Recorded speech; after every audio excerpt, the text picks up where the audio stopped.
Alright, so all these are pretty easy to graph without a calculator. Just use a bunch of points, let y equal 0 and 1 and -1 and 2 and -2, and find the x values. It's not too hard to get that without a calculator. So there's our region bounded by these four curves, color-coded.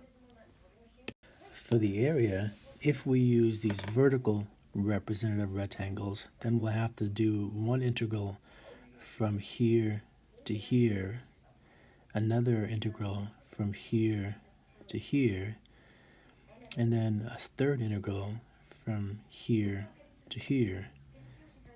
So we can do that, but it'd be much wiser to do these representative rectangles horizontal, where the height of each rectangle is dy, because for the entire gray region, we only have one red boundary and one blue boundary. We can do the area with a single integral. So the area of the rectangle will be this length, which is the bigger x value minus the smaller x value, multiplied by this dimension of the rectangle, dy. And we're going to add up these and accumulate these little rectangular areas from the y equals -2 up to y equals +2.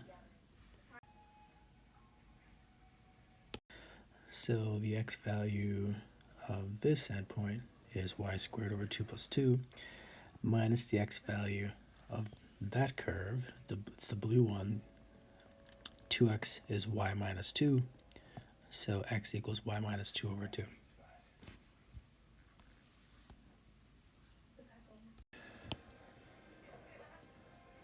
Thinking of this as y over 2 minus 2 over 2, or minus 1, we're subtracting, so minus y over 2 plus 1, and the 2 and the 1 is 3,